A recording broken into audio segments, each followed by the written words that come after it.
100%. What? What's that sound? Where? It's aliens and they're living in your town. Damn. They have arrived. What? They're all around. So many aliens living in your town. Hello, weirdos out there in Weirdo Land. How the heck is everybody doing? Doing good. Yeah, doing real good. I mean, let's jump right into it. We have got a lot of weird emails tonight. I want to open up the show with this. Beckett, tell me if you know what this sound is. Denny's, I think you know what the clip I want to play. Oh, this one right here? Oh, yeah. All right.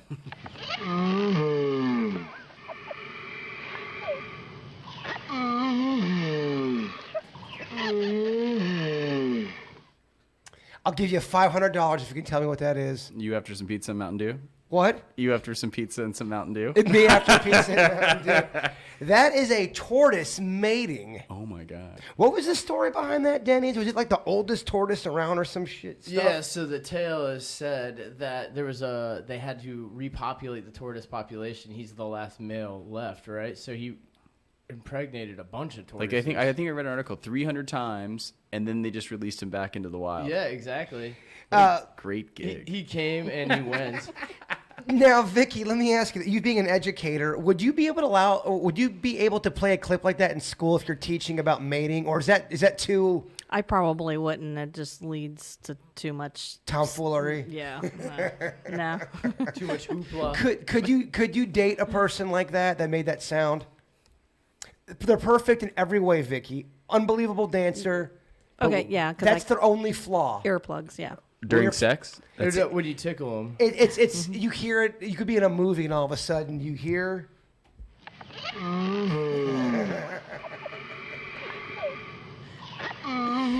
mean, doesn't that tortoise sound so happy though? So happy. We all should be able to make that sound one time in our life. Truth be told, I don't think I've ever heard a turtle make a sound. That's a tortoise. Now I know there's a debate between a turtle and a tortoise. People get all pissy about that. I think I said turtle on the air today. It's a tortoise. Like, is there a difference?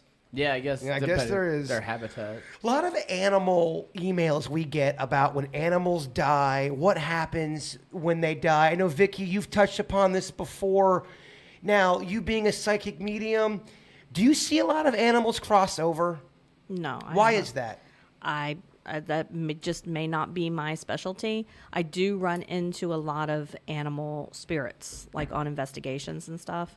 So I will run into them earthbound or here, but I haven't been shown any on the other side. Okay, so for people who are new to the podcast, if something's earthbound, it means? It means it's here. It means they never crossed over to the other side. But it's an entity. It's not a living thing. It's right. It's basically a soul, a spirit. They just don't have a body. We're doing a little 101, trying to brush up on our psychic skills, Beckett. I have a feeling if Vicky gave you a psychic quiz, you might fail that shit. I would probably likely fail it. I don't know. I think he'd get like a 60%. And that's what we're all shooting for, just to skate by in life. Yeah. What were your grades like in school, Beckett?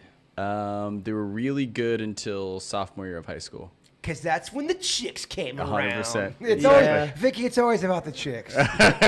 Not for me, but that's fine. I was the really quiet, nerdy jock that I didn't really talk that much. I was pretty shy. I got really good conduct scores and really good grades. And Bitch boy Beckett. I know. Then sophomore year, all downhill. Just from there. tore it up. So for a lot of people, we always get emails about people who've lost a pet and they are devastated. Rightfully so. I will be a mess when Chewy passes on. But they want some comfort, Vicky. Do animals cross over? I haven't been shown it. That doesn't mean it doesn't happen, but the comfort should come in the fact that if you had your pet for so long and you love them so much, you're probably going to still be able to interact with them. They're still going to be around. Because I feel like it's a living entity. If we're talking, why do humans get to cross over and animals don't? You know what I mean? Again, us humans, we're so much more important than everything else. For example, this is another question we get a lot. If dogs have a spirit, do worms, do ants, do roaches? I mean, roaches, I know we've covered it before, but it's a question we keep getting.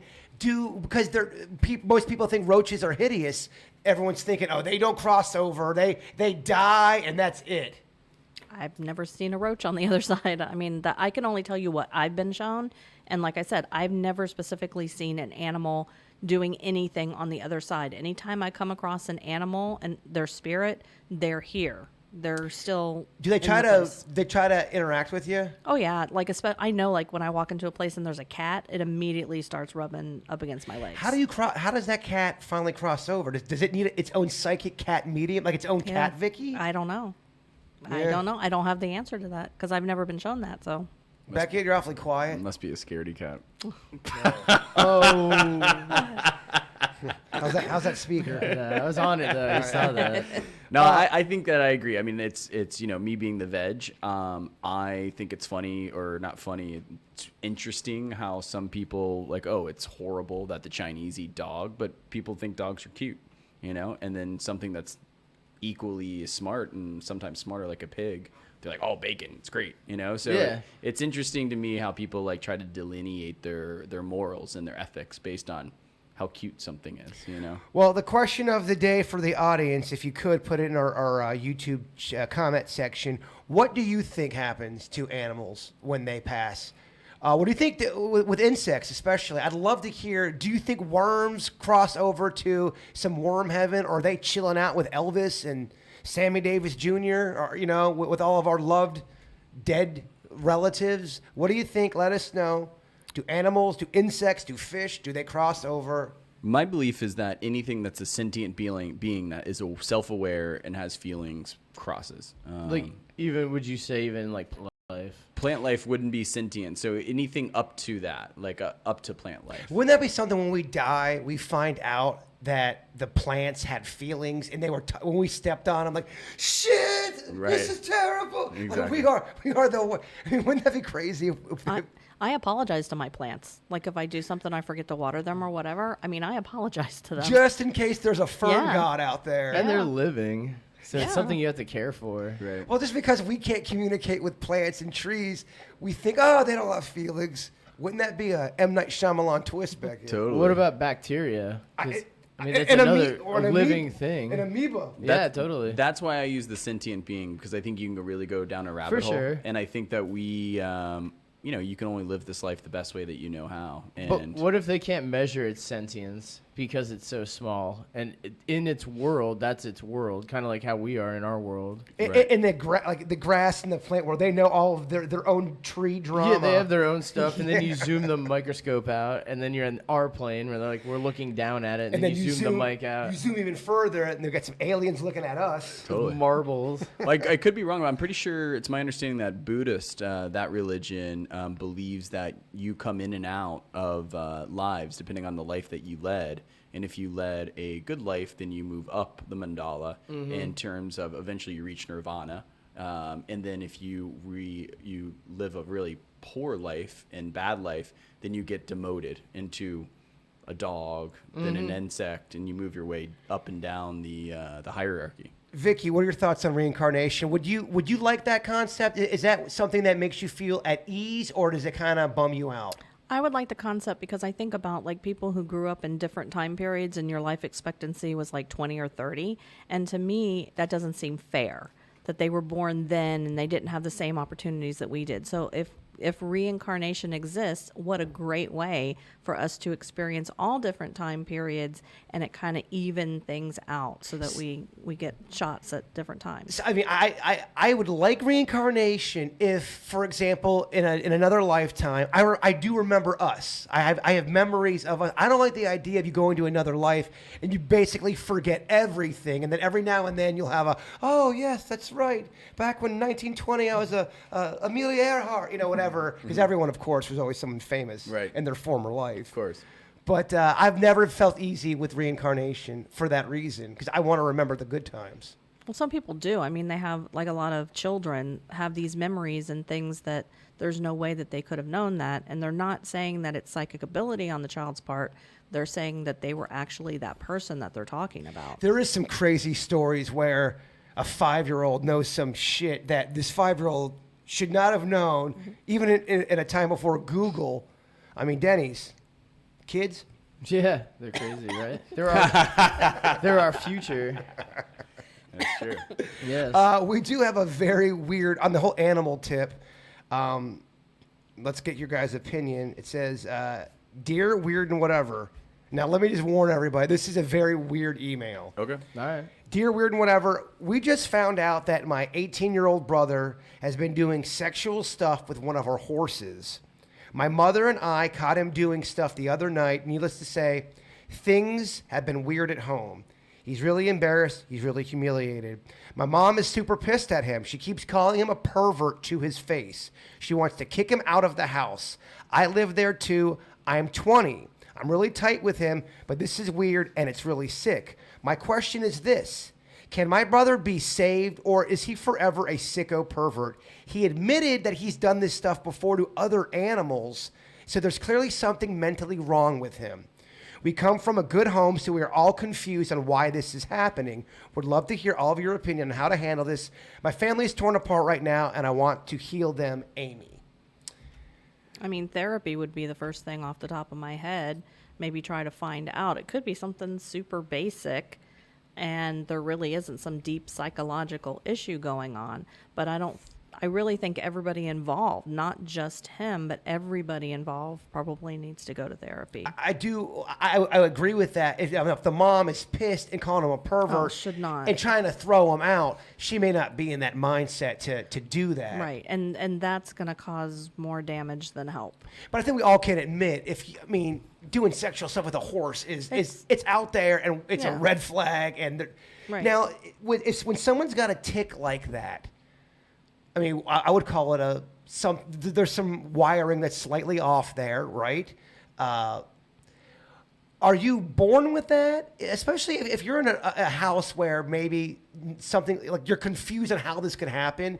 Are some people just born slightly just wired the wrong way on stuff like that? Yeah, but I think that I'm being in the horse world, I'm aware of a certain similar kind of story, and it turned out that the guy was gay and is gay. And he was repressing, and to him it was almost less embarrassing to do something like that and repress his homosexuality and do that in secret than come out. How do you know? Because he told you that? Well, I knew of the story in Wellington in the horse world, and he eventually came out, and it turns out... But that was his story? Yes. That's what he said? Mm-hmm. That wasn't people just kind of guessing on that? That's correct, yeah. Gotcha. Yeah. So yes, it could be... something's off, whatever, and therapy is, of course, always the best answer. But there could be a lot more there than him just being into horses or animals, for example. Like there could be a whole other thing going on that needs to be uncovered by a professional, obviously. We've talked about other mental issues.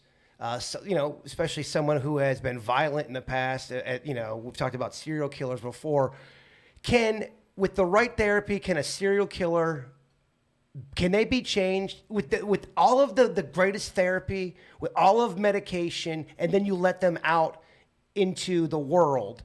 Are they somebody that can you become reformed, or is that something that's going to always be?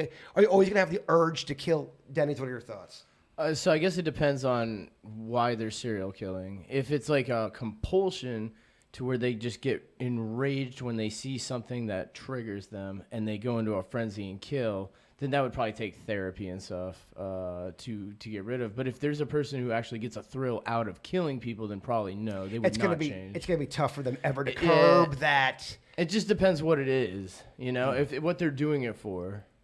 Let's see what the chat room is saying. You guys have any advice for that last email? Oh, boy, let me turn that down. Well, I think Beckett was onto it. Yeah, go ahead there, Beckett. Well, with his point about that email, because there's this movie, I don't know if you guys saw it. It was very weird. It was called I think it was called The Squid versus the Whale. I haven't seen that one. Well, so what's weird about it is an indie film, and in it, the kid, he's probably like 15 or 16, and he gets obsessed with masturbating publicly while hidden, and that becomes his sexual perversion.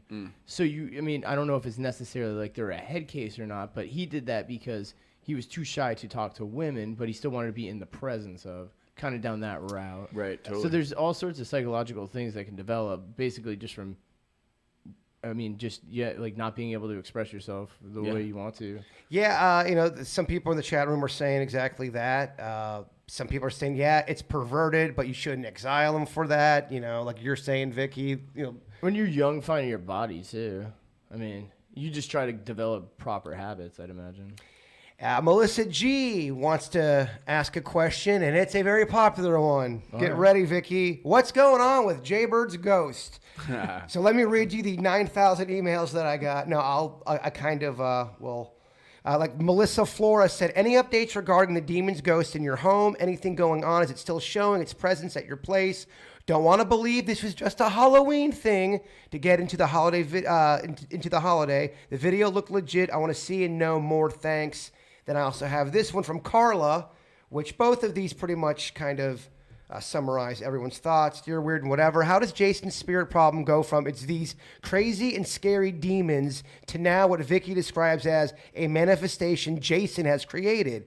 It sounds like you guys still don't know what it is. For a month, Vicky was annoyed with Jason because he wasn't taking the demon thing seriously. Now you guys barely talk about it. What's up, Carla from Orlando? And just to give everybody a quick update on some of the stuff that's been going on, and I don't even think I've told you, Vicky, what's been going on.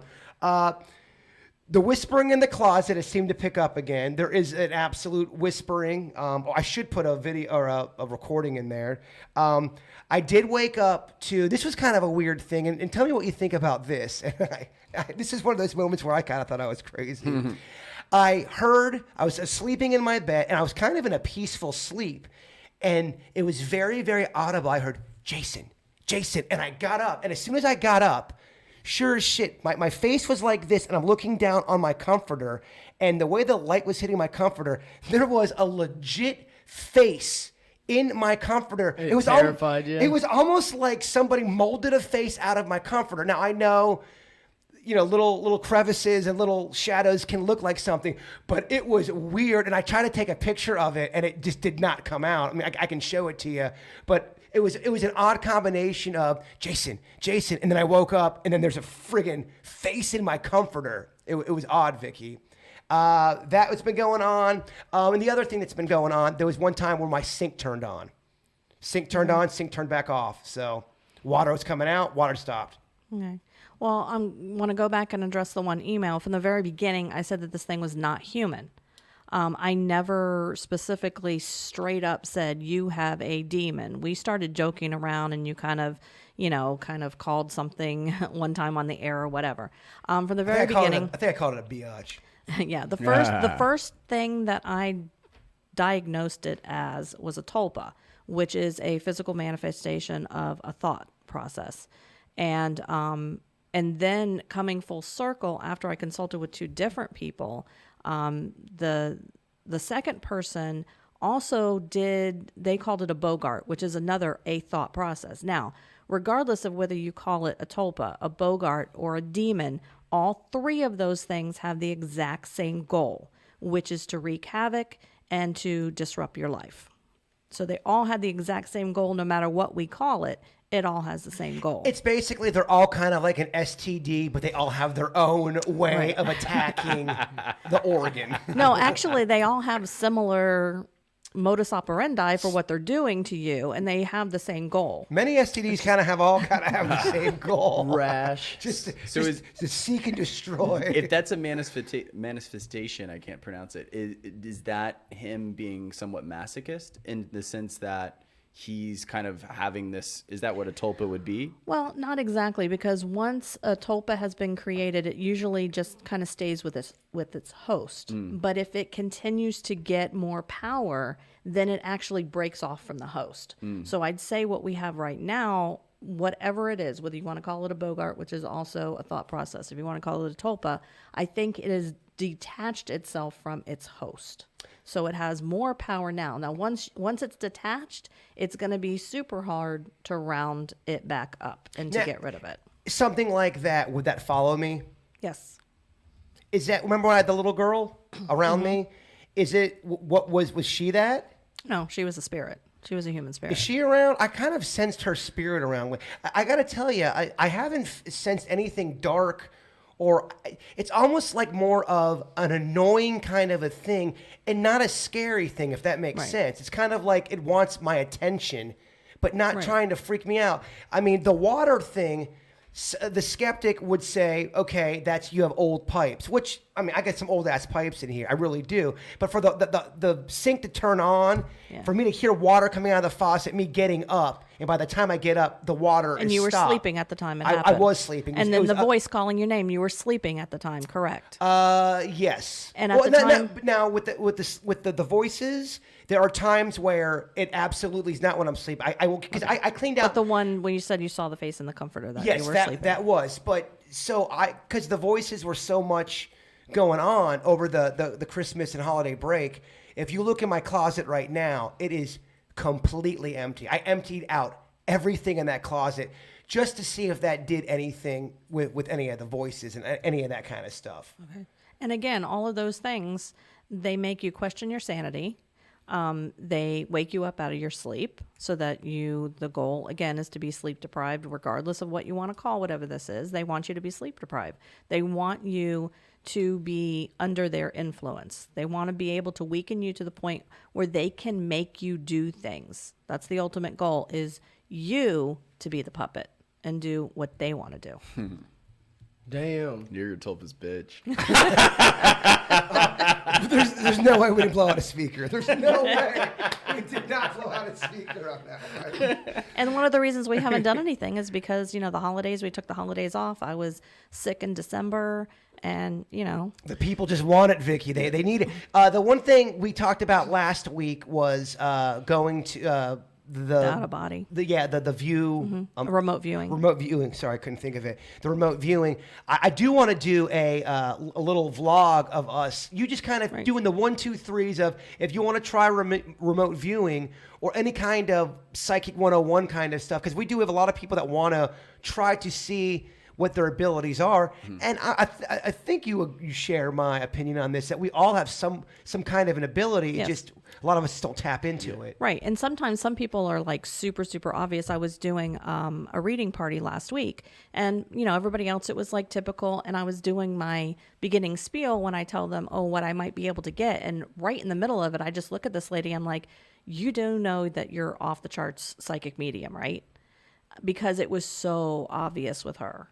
And, but everybody has it. Some people, it's a little bit harder to figure out what it is, but some people it's like a big giant advertisement. As the skeptic, I have a mission to make that I think may help other skeptics that listen to the show. And that is that we are only a product of our experiences. So if you haven't had an experience, you're always going to be, usually, I think, more of a skeptic. So maybe because I've become more aware of it, being friends with you guys, doing the podcast and all that, but I've had certain things that happen in my house, but I probably would have always brushed them off as coincidence. But now that I'm more experienced with talking about it and dealing with it and all those things, like I had a light literally turn on in my bathroom from totally dark to on. And then my left brain rationalized it. Because it's one of those rocker switches. Like, I must not have pushed it all the way. So it was right there and it rocked. And then I had a door that totally, I was closed, totally open. And I heard it when I was sitting at the couch. And I was like, my AC must have kicked on and the pressure must have pushed it and the latched it or whatever. Beckett's got ghosts. I know we're going to do the next investigation. But the point of that is that you become a lot more aware and you have share different experience, and you have to have more open mind. And you're like, whoa, aware or paranoid, depending. Yeah, on true. It could go either way, 100%. But that's the way it is. I mean, most of the things that happen, we try to find a logical.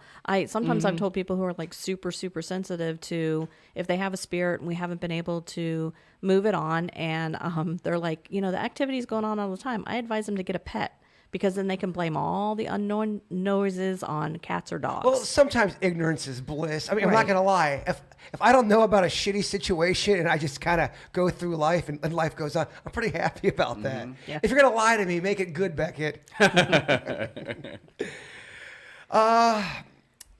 Here's another email, dear weird whatever. I was wondering if you guys have actually ever heard an actual Bigfoot sound. I have, and it's horrifying. I grew up in North Carolina, and we'd always hear this species out there. If you guys haven't heard, check out the show Finding Bigfoot. They go over what an actual Bigfoot sounds like. Now, we did find the clip from Finding Bigfoot. This is the cast of their show. They're letting you know what it sounds like, but they are all doing the Bigfoot cry. But just so you guys know, the assignment after this is we're all going to do our best Bigfoot cry, like because they're doing the mating call. Okay. So hear how they do it, and I want to hear how you guys do it. Okay. One of the more common vocalizations is often described as a high-pitched scream, like a woman being murdered in the woods. Oh my God. Sometimes they're long and drawn out. Sometimes they're short, like this. Other times you hear the long, sort of mournful howls, often described as the Ohio howl, because Matt recorded that for the first time back in Ohio in 1995.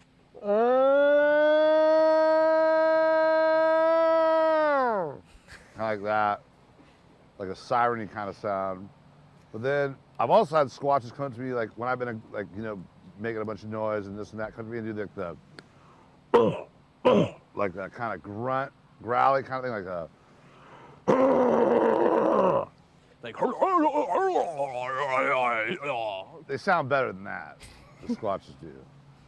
I don't know about that. These last- guys are just having fun. I mean, I have seen the show Finding Bigfoot because everyone always asks me naturally, "Do you love that show?" Sounds like a porno. I don't love that show because every time, oh, I think we found a squatch, and they never find a squatch, Right. and it's basically them just they're kind of like what we're doing, just hanging out with each other. Yeah. All right, Beckett, let's hear you're out in the woods. We have to try to attract a Bigfoot without blowing out our speaker. Back up a little bit. Your best Bigfoot mating call. It's not bad. That is not bad. I was trying to bad. channel the guy from Star Wars. Chewbacca. Yeah. The guy. The guy from Star. guy- that Hey Becky, do me guy. a favor. Get out of my house. It was on the tip of my tongue. All right, Vicky. I know you're not into my tomfoolery. Oh, come on, give us your best. The fans love it when you get involved. I can't now. I don't hate it. It's not bad. Chat room, let us know who does the best, who does the worst. All right, Denny's, your turn.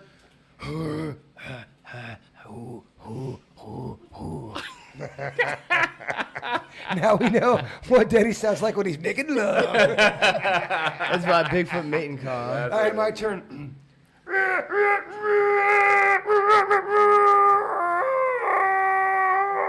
He's just showing off. Yeah, the end was good. Who did the best? Who did the worst? Let us know in the chat room. That's just good, clean fun right That's there, good. kids. Oh, yeah. I think with all that said, it might be time for a little Denny's Random Facts. Well, so I got an audio clip for you guys. In fact, actually, I'll let the audio clip start this one off. I just want to see what your guys' thoughts are on this. 3-year-old girl genius. Some people are just born lucky. In Arizona, that's the international club that only has one benchmark, an IQ in the highest 2% of the world. Only on ABC 15, meet one of the smartest people around, and she's only been around for 3 years. One Valley family's little girl is the youngest person to be in Mensa in Arizona. That's the international club that only has one benchmark, an IQ in the highest 2% of the world. Check it out. A 3-year-old girl genius was already accepted into a college to study, which only accepts people if their IQ is in the top 2% of the entire world. I mean, that's a savant, right? Yeah. I mean, it's funny because in the clip they talk about how the parents say she's already correcting their grammar. She can't speak, but she can point to words and correct them. So, okay, first, let everybody know playing at home that Vicky's our educator. She gives a grade for each one of Denny's factoids. I am extraordinarily impressed with that one. Vicky, I can't tell what kind of face you're making. Well, I have a bunch of questions because being an educator, I know that they use different IQ tests depending on the age of the child. So I'd be curious as to what tests they actually gave her. Absolutely.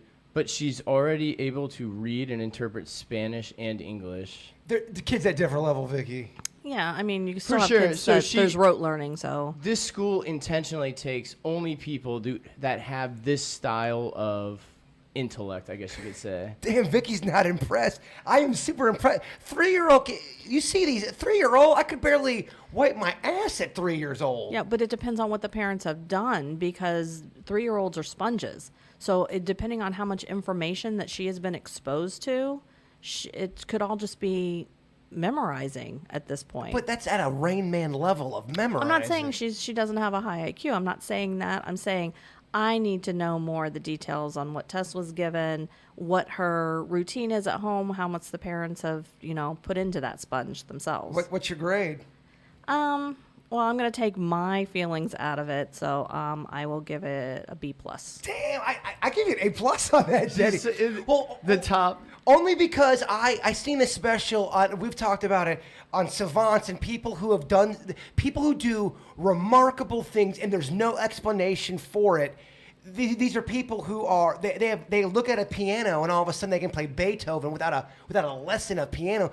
To me, that shows that we have not utilized our brain. We don't understand everything that's in our brain, and something's happened in their brain where they are just able to look at it like a puzzle and figure it out like that. It's memorization, your point. Yeah, they just have an incredible ability to memorize everything they either see or read. That's or impressive. Hear. I think that's incredibly That's like a superhero. Well, you kind get that of dice roll when you're born. Gosh. Well, we've talked about that with a lot of kids and people with autism. They have like superpowers, some of them, whether it's playing Mozart just by ear. Absolutely. Or I saw this one guy, they flew him in a helicopter and he around New York City and he came back and to the exact detail did the whole New York City skyline. It's insane. Oh, that one guy, he never knew how to sculpt. They had a brain injury, a head injury, and now he's able to look at an animal for a second. He could look at a horse. I know horse is kind of a tough subject to talk about. You can really look at that horse. He can look at that horse but he can look at an animal, and within 20 minutes he could sculpt to the detail of down to the tail, just by looking at it one time. How does that happen? Something got jarred loose in his brain, and now he's got a incredible superhero. memorization. It's insane to me. Yeah, that's wild. That's crazy. Yep. So what do you guys think about this? Trends. What was old is now new. Do you think this trend will ever come back? Ohiguro is the process of dyeing your teeth black in Japan. Black dyed teeth were a symbol of status and thought to complement the white painted faces of the women. The dyeing was also done to mask yellow teeth, but it actually made the teeth stronger by preventing the growth of cavities. Later, it was outlawed in 1870. But then they brought it back, and it faded out of popularity. Interesting for that factor in A, and gosh, I hope it doesn't come back. It might, though. Well, what's old is new. The process is actually made, this is probably why it wasn't. It was crushed up iron, vinegar, tea, and rice wine, and you would have to apply it 3 times a day. So it was only for the wealthy who could actually afford to do this. Oh, wow. That's wild. Not to interrupt your facts, I love it. I just like Dina K's comment in the chat room. She said some people believe, we're talking about people that can play the piano, to go back to the whole reincarnation kind of a thing. Some people believe it's knowledge from past lives. Makes sense. That's interesting. All of a sudden, you played piano back in the 1920s, Beckett. You come back now, ragtime. Yeah, no, it's interesting. I've heard that kind of theory, though, of reincarnation. Like, you may not have memory with the KVJ show or doing the podcast with us, but all of a sudden, he'll never forget. Yeah, exactly. You hop on a mic in the 30s and you're like, really good banter, and you're like, man, this kind of feels right. You know what I mean? Like, you'll have like a loosely rooted or anchored memory of But I talk like this. This is the Probably. weird one of the more people podcast. here. Yeah, Denny's random facts. What do you guys think about this? Super duper random. The average human body temperature has been dropping by 1/20th of a degree Fahrenheit per decade since it was established as 98.6 in 1851. It actually currently sits at 97.9, oddly, our radio station. The reason is because of improved health and reduced in levels of inflammation. Heat is a symptom of inflammation. Wow, our bodies got global warming? That's interesting. Reverse global warming. Yeah. That's crazy. Super random, right? That's one of those factoids you hear and you go, huh, Yeah. Vicky? I like it because he was able to get 97.9 in there. So Yeah, that was good. coincidentally. I've never run 98.6. I've always been under 98.6. Some So now say- it makes sense. So You have low I got to levels give him an A on that because I made a personal connection. What's the highest fever you've ever had? Ooh, I hit 100 like- and 2 once. I don't think I've ever reached 102. Wow. I had scarlet fever, not to brag. Oh, really? So It's what happens when you neglect, what is that, strep throat. So your highest was 102, you said? What was yours, Bird? Oh, that's funny because mine was 103. I think I was 103.8. I had seizures as a kid. Yeah. Stop it, Beckett. Oh, that's right. Bird's bitch ass temperature. No, I was so dramatic as a kid. I could not. No, I had a fever. I'd say about 5 years ago when we first moved back from Miami. We just got into a new place, and it was one of those like deathly ill, sick. I could not get off the floor. And I had the feeling of I could give a shit if my bosses called me and like fired me. It was that kind of sickness. And I remember my temperature was 103, and I was debating on going to the hospital because my head was heated up. And then I took 2 aspirin, and I'd never taken aspirin in my life. I could not believe how quickly it reduced my fever. Right. Holy miracle. Right. Oh my God. What is an aspirin? It's a fever reducer. Oh my God. I was blown away. Vicky, the things I learned. It's amazing. As you were, Denny's. Yeah. Let's see here. Let's see if you guys agree with this. So this is I guess it's called a theory, and I'll give you the actual one afterwards. But it's called the 1% rule that states only 1% of the internet actually creates new content, and the rest is divided up by a community of content editors, which makes up 9%, and then content viewers, which makes up 90%. Question with the content editor. Do they take a story? That means they took a story. And they make it their own? Modify it. So they do not at all put an editorial spin to it. They just edit it down. Edit it down or put an editorial spin to it. Got ya. Okay, that does make sense to me. Because I feel like when it comes to news these days, there's a lot of editorial and not actual news. Well, you'll find one source or 2 sources and then 900 stories about it. And I am totally fine with editorial news if that's what you call it. I 100%. You just have to acknowledge Just say- that it's editorial. Well, just say I'm on a forum and I'm speaking my opinion and pushing my agenda, and then I would have. well, then you want to tune in because you know what. Well, it's transparency, and I think It should be required by law. it's. It's Well, it's just getting tough. If out we're talking there. about putting GMOs on labels on food, then we need all of the current events and news that we consume that helps us make decisions on what we're going to vote for. Can't think of anything more important in terms of exactly what you're saying. And again, I don't care your platform or your opinion. Just tell me this is my opinion. Right. 100%. So they found out that the actual ratio is a little skewed. It's a little more in the favor of there's about 6% creators instead of 1%. That the 9% is actually 26%, and then the remainder is people that absorb content. But what they found out was that it's always small, medium, and gigantic when you do a ratio of who creates content and how it's shared on the internet, no matter what it is applied to.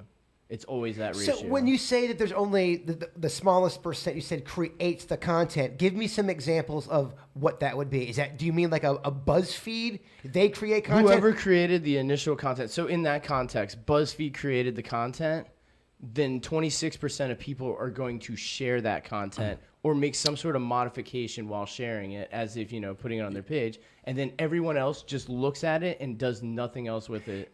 Reads it and moves on. Okay, that makes sense too. So, but you're telling me BuzzFeed would be the content. Well, think about it like this. How many times on the internet you see the cruise ship that the captain came in too hot, crashed into the dock? It wasn't people with their 4K cameras getting it. They pulled it from someone's cell phone that went on the news, and then a bunch of people made memes out of it and reposted on Facebook and Instagram, and that's what becomes digested. It was that one guy in Greece that actually made the content and the news. And you see the same meme shared millions of times. 100%. I see it 50 times a day. Not many people are you guys like creating like actual like original content where Denny's filming it, you're doing a music video and putting it out there. Like most people aren't doing that. Yeah, they found that in this day and age, so the study I think was 2018, but they said that barely anyone's creating. That's crazy. It's all repurposing things that have been created. So we're in the world of constantly creating. So I think a lot of times you're blinded by your own world. Right. I think if you are just kind of have tunnel vision, you think that's how the whole world is sometimes. Totally.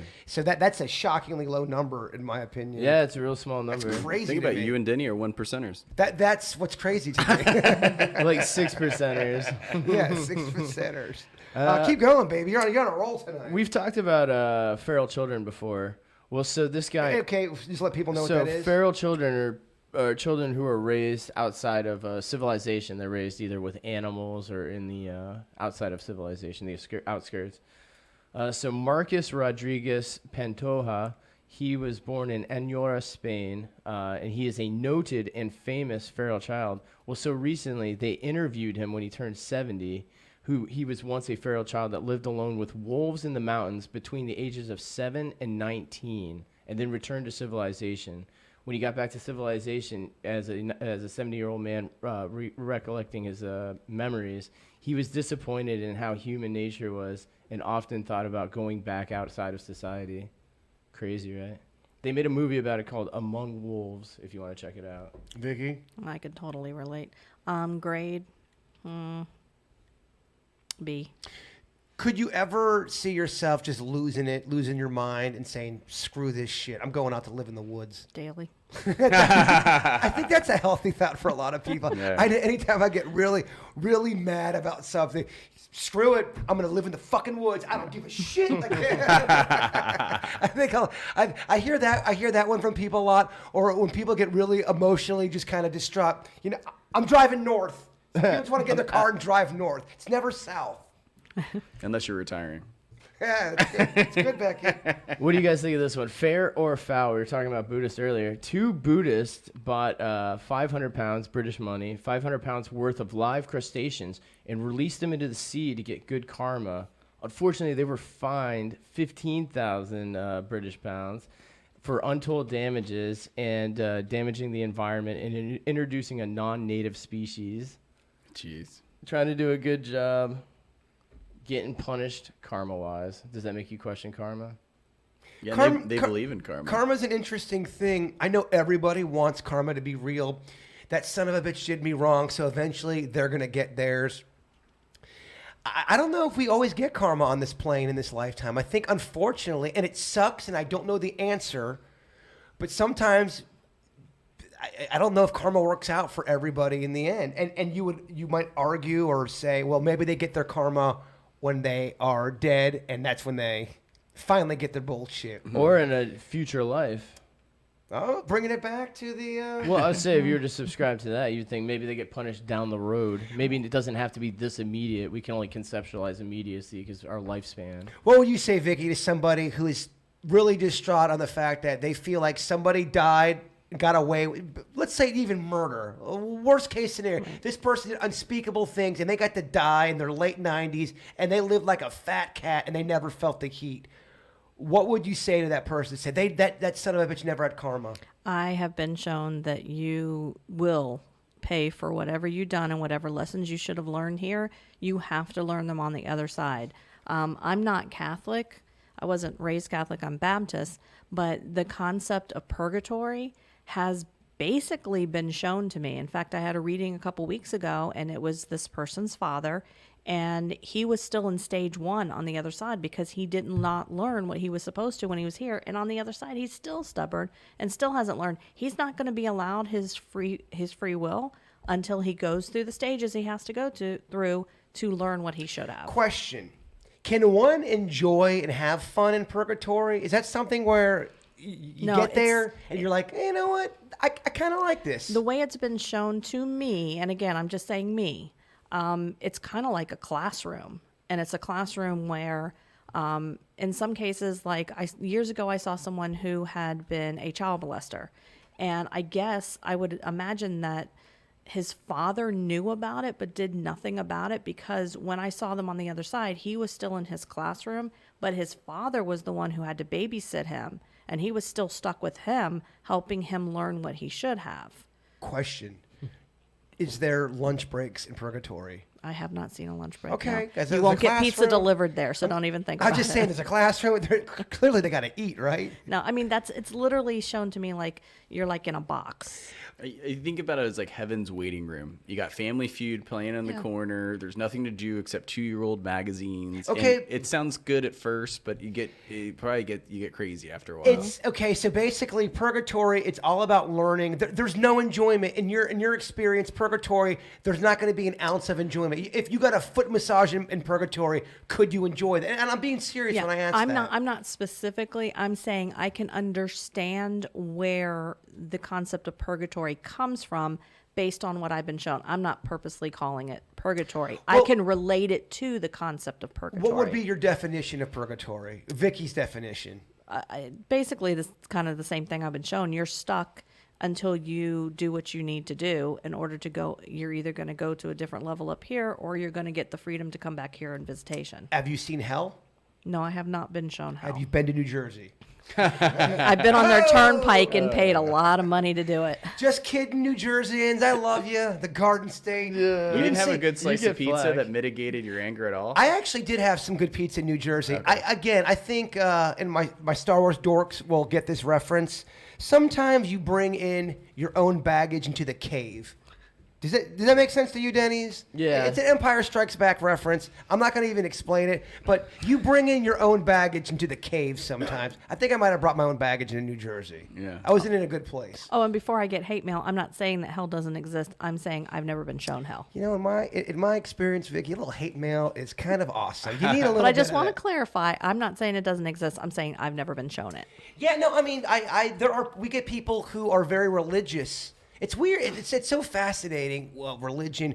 You talk about you are Baptist, you said? Yes. Yeah, I get a lot of Baptist emails, and it's so funny that it's the same religion, but everyone's got slightly a different take on it. There's even different rules within the same religion people follow. Right. Oh, yeah. It's fascinating Yeah. to me. Well, different degrees of devotion too, and different degrees of how they interpret things Interpretation. within the same guys. I mean, now I would say I wouldn't classify myself now as Baptist because I see things differently than I did growing up.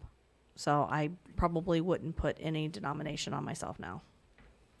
The whole idea of just the afterlife, heaven, purgatory you're talking about, even hell, because we do get a lot of people who do believe in hell. Now, and I know no one knows the answer to this, but maybe just in, with your psychic community, have you ever heard, and even in y'all's religious, I know Jen, Brittany, and Beckett, you guys come from somewhat of a religious background in your past. Me and Denny's, we're free thinkers on a different level. I am very fascinated about learning about religion. Have you ever heard of something where someone goes to hell, but they, on good behavior, they finally get out? Can you ever reverse your sentence to hell? See, some people might think that this classroom that I see is hell. And it's just not the fire and brimstone and, the devil with the tail and Could the be horns. interpreted differently. That could be hell that I'm seeing. But you're not stuck there because the people have the opportunity to learn what they should and go on to the next level. So for all I know, that is hell that I'm seeing.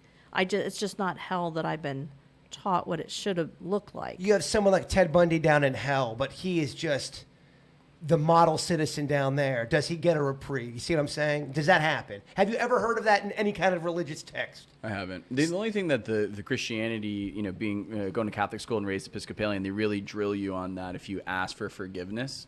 Like that's like the main thing before you pass. My whole thing on that was, what if you have someone real clever that's killed they've done terrible things, and right the last second, they truly mean it. They've got 10 seconds on the clock, but for those 10 seconds, in their heart of hearts, God, I am so sorry. Please forgive me. Like, they do the whole thing, and they just get that buzzer beater of forgiveness. Are they off the hook? I mean, we're talking about time period. Is it 2 days? Is it 2 minutes before you die? So, as snotty kids in high school, those are all the questions we asked in But religion. those are good They're questions, great questions. though. I totally agree. Those are all the kind of questions that we always would give our Pope John Paul was run by the Carmelite Saints. And we would ask those questions all the time.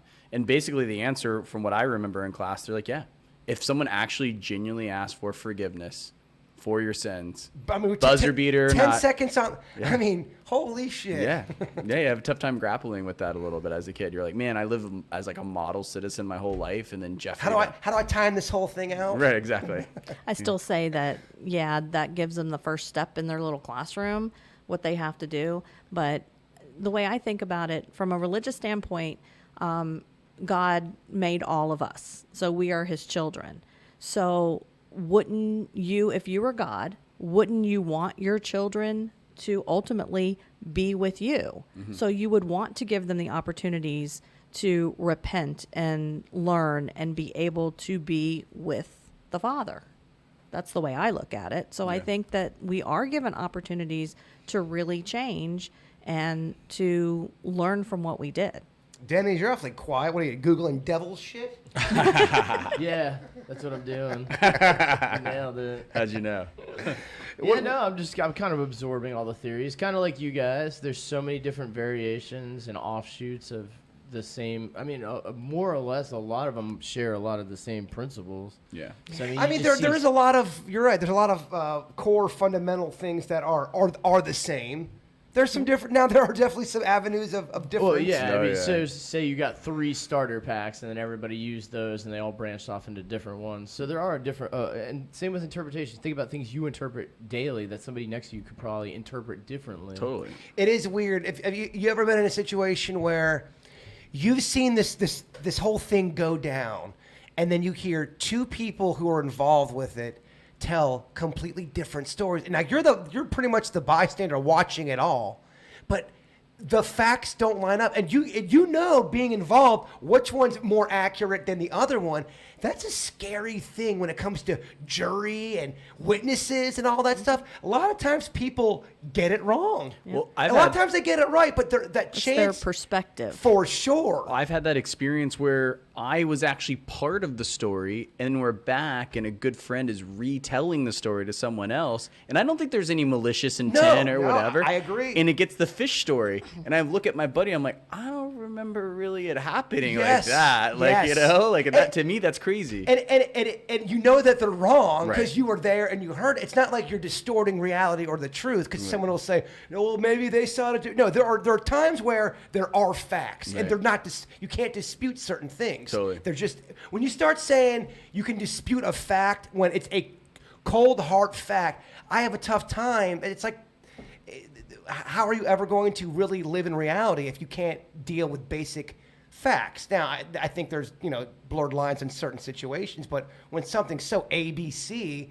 and then someone's like, well, are you sure it was ABC? Well, yeah, definitely. It was Monday or it was Friday. It was snowing or it wasn't snowing. Yeah, You know, exactly. Exactly. There's no on how you feel about what day it happened on. Right. If it felt like Wednesday and it happened on Friday, it doesn't matter what you felt like. Right, exactly. And sometimes I think that happens. 100% does, yeah. Brittany, how long have we been going on time? For 52 minutes. Let's get Brittany on the hot seat. Do we all have our question? Now, we introduced our new producer, Brittany. Her nickname's Birdney. Are you guys related? No, she's my friend, and anytime we have game night, me and her join teams and destroy Denny's and his wife, like every time. It's not even funny. So our team's named Birdney. Birdney, how have you liked being the producer for a week? Loving it. Great job on the social media. We've got clips, y'all. They're Loving up. it. It's Loving it. amazing. She's reaching out to me. Do you want me to put up another clip? I'm like, shit, yeah. That's awesome. Mr. Beckett, do you have First one? Yeah, we're gonna put Brittany on the hot seat. See what you're about. Let's go ahead and just get the basics out, Brittany. Okay. If you don't mind. How old are you? 29, almost 30. 29, almost 30. Where were you born at? Fall River, Massachusetts. Any religious preference? What are your views on that? I grew up Christian. But I'm kind of the belief that they're all kind of intertwined. The religions, they all kind of have the same message, and I'm not closed off to any like spirituality or anything like that. Open-minded. We like that here at the Weird Whatever podcast. Dating life, romance. People are gonna want to know. I am in a relationship with myself. Ow! Ow! Okay. All right, those are the basics. So now you kind of get. That was going to be one of my questions. No, we want to go a little bit deeper. Let's get to know Brittany a little bit here. Vicky, do you have a question? I got a good one. All right, go ahead. I had to back up. So, have you had any paranormal experiences, and if so, what was it? Good question. I think, like what I've told Vicky before, is I'm very sensitive to people's emotions, and I've gotten a good sense of this person's not good, and I need to leave now, and things have happened, or like when I met Jen, for example, I knew right away that she was like my best friend, probably from past lives. So you've had like premonitions and stuff about things. Yeah. Okay, that's interesting. Awesome. Vicky? Do you think, because you're an educator as well, do you think there's ever a possible conflict of interest to be able to be in the spotlight like, we are like with the show and your job as an educator? I think, as long as I don't swear a lot and Leave that up to me. yeah, we'll leave that It's up my own to living you. room. I can swear. I haven't swore that much tonight. I've curtailed it slightly. It's interesting because I think there's a lot of professions where teachers are kind of put on a pedestal and it's unfair because you wouldn't second guess if someone else was, at a bar or anything like that. But then if a teacher's at the bar or if a teacher swears or anything like that, we could lose our jobs. And it's like, what other profession really has that? I don't think it's very fair and it's unrealistic. And as It's bullshit. In fact, in my experience, teachers swear and drink the most out of anybody I know, and I'm not even kidding you. What are you saying, Jason? No, I mean, I know a lot of teachers, and y'all like to drink. Good question. Denny's, anything for Birdney? What's your most awkward date? What's your most awkward date? And by the way, I apologize for Chewy's gas. Oh, I smell it. I mean, he only farts during this podcast. I swear to you. The last time he farted was the last podcast. He must be nervous. You must give Chewy the vapors. I think it's the Beckett. I think it's the Chewy cam. He's nervous. He's a little stage He's fright. a little stage fright. His bowels get Yeah, too. yeah, yeah. Poor little dog. All right. The most awkward date I've ever been on? Yes. Oh. I don't know. I have to look at Jen and see if she... You don't have to answer that question. Oh, the spinal guy that he told me that he had never slept with anyone before until he was older, like in his 30s, because he had a spinal injury, and I wasn't sure if he was just trying to get in my pants or if... Oh, he was doing the old spinal bit. Oh, that old trick. Oh, I've never had sex, my spine. We all know that old gag. I know, all the time. Well, Birdney, we're very happy to have you on the podcast. Within 1 week, you've done awesome. Thank so you. Thank you for opening up. Yeah. Give it up for Birdney.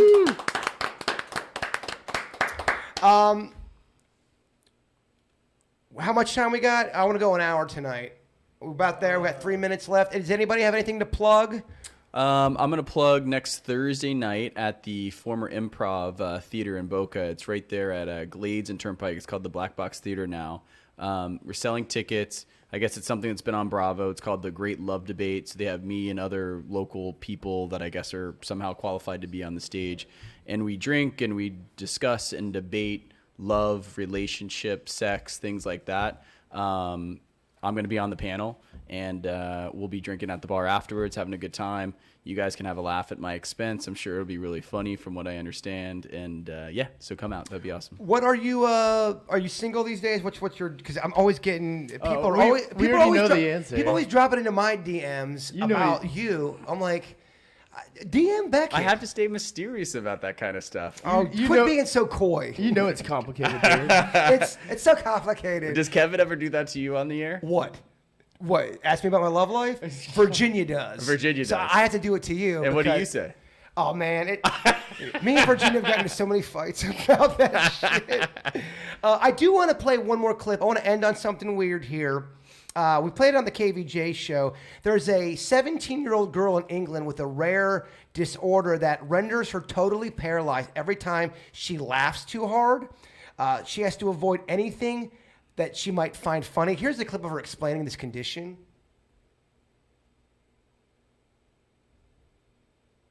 Denny's, what Is it playing? No, I can't hear. Can you guys hear that? So you guys want to end on a low note? We can talk about my relationship status if you want. There may or may not be a special girl in Beckett's life. Becky, we know you're. we know you're not going to bed alone. We know that. Beckett's like Jerry Maguire. He can't be alone. Yeah, I got it for All you. right, here we go. I have a condition called cataplexy, which means that I lose muscle tone in any sort of emotion, like laughter, crying kind of thing, which can lead to full collapse. And it's really frustrating because you can't respond, you can't speak. When people are asking you, are you all right? If you fully collapse, you're fully conscious, so it's really frustrating. Long-term prognosis is medication. At the minute, there's like no cure. In the future, hopefully there will be a cure, although I don't feel there's quite enough research going on for that to happen, but hopefully it will get better, not worse. So when she laughs, she gets paralyzed? Yes. Can you? I mean, there are so many conditions out there that we never even hear about, that people, like rare conditions. There was that one condition where every time someone's awake, they feel like nothing's real. It's just this state of not being able to I mean, you're constantly in a state of what the shit is going on kind of a thing. You're not able to, and I don't know if I'm even explaining it the right way, but it's almost kind of like what you feel when you have a really bad panic attack. You feel detached from your body. You feel numb. You feel like nothing's real in the world. And that's having that 24 hours a day or anytime you're awake. But there's so many kind of conditions like that we never even So hear is about. that like the gland that produces the panic that you feel, whatever that secretes? Is that like That's a great question. Like over making it? Yeah, I mean, I feel like we're all like a pizza, and we all are made slightly different. Some of us have a little bit more sauce. Yeah. Some of us have more pepperoni. And if you have a different balance of a pizza, you're gonna have a slightly different pizza. That's crazy. Well, there's that breed of goats, when they get scared, they just faint. It's like in their genetic thing, they just pass out. It's crazy. Kevin turned out an idea that I really wanted to do in the KVJ show. Me, Denny's, and his wife Jen were just listening to goat clips of goats. It sounds like people yelling, and we could not stop laughing. And I wanted all of us to, maybe we could do it here on the Weird Whatever, but you play either a goat screaming or a KVJ member. Can you tell the difference between a goat screaming and a show member? I don't know if people could. Yeah. Because it legit sounds like a human screaming. Goats screaming are horrifying. Yeah. Horrifying. I will say, you mentioned some. I've had some panic attacks recently and never had them before. Did we introduce them to you? I don't know. Explain what they were. It's scary. I've been accused of sometimes being too stoic. And I'm a pretty even-keeled guy. I usually don't get too excited, too down, and kind of stay down the middle in my lane.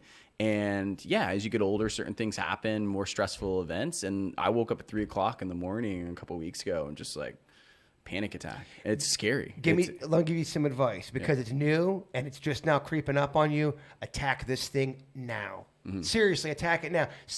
You're not confronting something is on your back. Yeah. And you're having a tough time confronting it, and you even might know what it is. Yeah.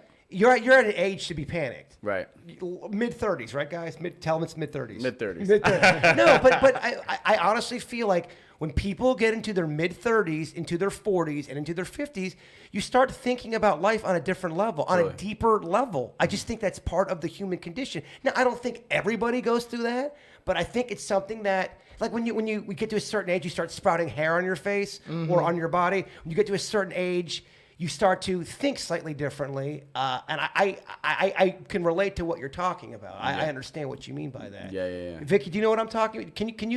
Could you say that you've seen a difference in your thinking with each decade that you've gone, and it's almost to the point where you've seen an evolution, so to speak? Oh yeah, I'm old. I don't care what you think of me stage now. So my thinking is I'm not so paranoid about what people think, and that has totally kind of really shaped my personality now. It's a freeing feeling. Yeah. We've talked about that before. Yeah. When you just don't give a F, it's hard to rattle that. Well, person. that's why they teach you not to. Yeah. They teach you to give an F. I've been good about that. So source of panic is never external. It's usually internal.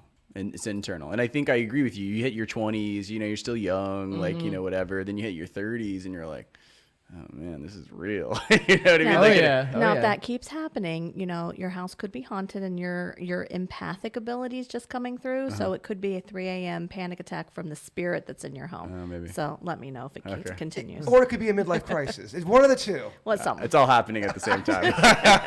No, honestly, man, I think people can have a midlife crisis at the age of 18. Yeah, whenever. It's just when you are having a tough time making sense of what's going on around. And you feel like you're at a proverbial fork in the road in certain things. You might even question yourself, doubt. There might be some self-doubt in there. There's a great, that's what I wanted to promote.